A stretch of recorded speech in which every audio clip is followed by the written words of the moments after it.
No começo deste mês, deputados e senadores tomaram posse em Brasília. Mas como será a atuação da nova bancada federal capixaba no Congresso? Sobre esse assunto, eu converso agora com o senador Ricardo Ferraço. Senador, boa noite. Tudo bem, Adriana? Obrigado pela presença do senhor. Imagina, o prazer é todo meu.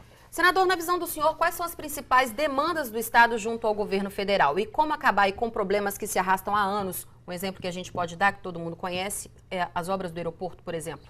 Não apenas as obras do aeroporto, como as obras de infraestrutura de uma forma geral, que são de fundamental importância para a prosperidade do nosso Estado, para a geração de oportunidade.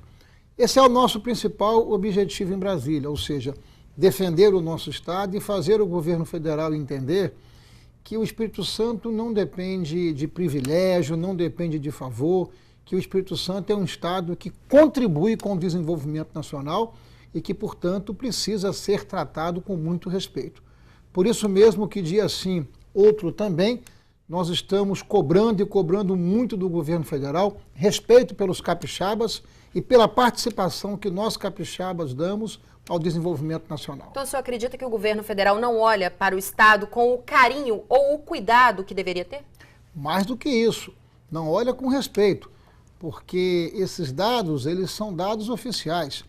O esforço dos capixabas, todos os anos, envia para Brasília algo em torno de 13, 14 bilhões de reais. Este é o volume de recursos, produto do resultado do esforço, enfim, dos impostos que o governo federal arrecada aqui em nosso Estado. Mas só manda de volta algo em torno de 3,5, 4 bilhões. Então, anualmente, nós temos muito crédito com o governo federal. E o pior, são obras, são investimentos que nós teríamos toda a condição de cuidar se fosse da nossa autonomia, se fosse da nossa prerrogativa, como o caso do aeroporto de Vitória, que eu pessoalmente já conversei com a presidente Dilma, na direção que o governo federal passasse não apenas o aeroporto, mas passasse também o porto, para que nós pudéssemos gerenciar de acordo com o interesse dos capixabas. Eles não fazem e, ao mesmo tempo, também não transferem para que nós possamos contar com essa infraestrutura que é de fundamental importância, Adriana. Por quê? Porque os estados competem entre si. É uma competição saudável para ver qual estado vai atrair mais investimento para que esse investimento possa gerar mais emprego, mais oportunidade. É o que eu digo sempre. As pessoas não querem viver de favor. As pessoas querem oportunidade para que elas possam se revelar e ter uma vida digna. Senador, os economistas preveem um cenário complicado para 2015 nessa questão da economia, né? Então, como é que a bancada deve se articular para tentar garantir mais recursos para o Estado, além desses que a gente já recebe de costume? Nós estamos vivendo um tempo de muita contradição e de muita incoerência. No processo eleitoral, eu apoiei o candidato Aécio Neves. Nós ganhamos as eleições aqui no Espírito Santo. Nós perdemos as eleições nacionalmente por poucos votos. E a nossa tese foi toda ela em torno de fundamentações e de mudanças que deveriam acontecer. A presidente Dilma fez a sua campanha em cima de uma plataforma como se o Brasil estivesse bem e que mudanças não tivessem que acontecer. O que estamos enfrentando em 2015 é a inflação alta, é carestia, é a corrosão das conquistas que foram alcançadas, enfim, nos últimos anos. Portanto, vai ser um ano de muita dificuldade. Veja que mesmo em outubro, novembro do ano passado, foi dado aquele desconto de 20% na tarifa de energia elétrica e agora está o governo aí anunciando 53% de aumento na tarifa industrial, que acaba tendo repercussão em toda a cadeia produtiva. Vai ser um ano, sabe, muito difícil.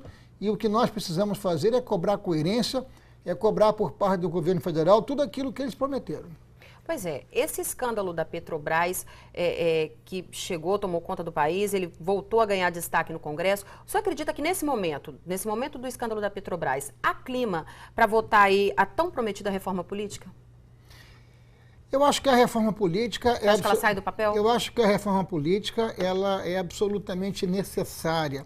Nós estamos hoje no Congresso Nacional com mais de 25, 26, 27 partidos. É muito difícil você organizar uma pauta com essa quantidade de partidos. Agora, é fundamental que tudo isso que vem sendo denunciado possa ser aprofundado e possa haver penalização e a Petrobras possa ser passada a limpo.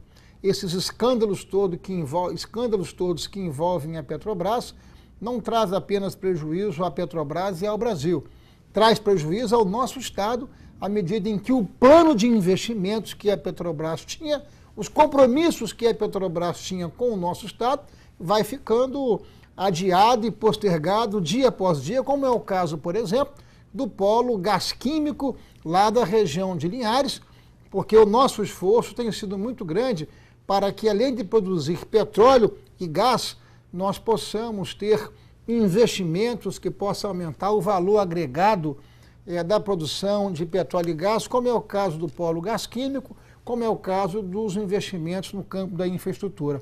Com os escândalos todos que nós estamos lamentavelmente assistindo, vendo a Petrobras de todos os capixabas, de todos os brasileiros, sendo assaltada e os recursos desviados da forma que foram, o que nós estamos lamentavelmente assistindo é a prorrogação desse grande programa de investimentos. Lamentavelmente, nós saímos bastante prejudicados desse processo, não apenas enquanto brasileiros, mas enquanto capixabas. Mas o senhor acredita que isso pode atrasar a questão da reforma política?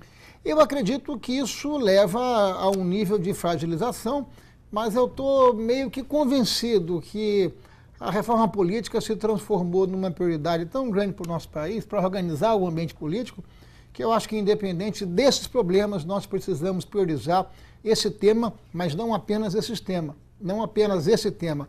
Eu me refiro também a um outro tema tão importante quanto esse, que é a reforma tributária, porque o brasileiro não aguenta mais pagar tantos impostos, sobretudo quando observa que esses impostos não estão beneficiando, sobretudo, as pessoas mais humildes e o povo trabalhador. Senador, gostaria de agradecer a presença do senhor aqui no Hora News. Muito obrigada. Muito obrigado, eu que agradeço a oportunidade. Boa noite. Obrigada, senador. Boa noite.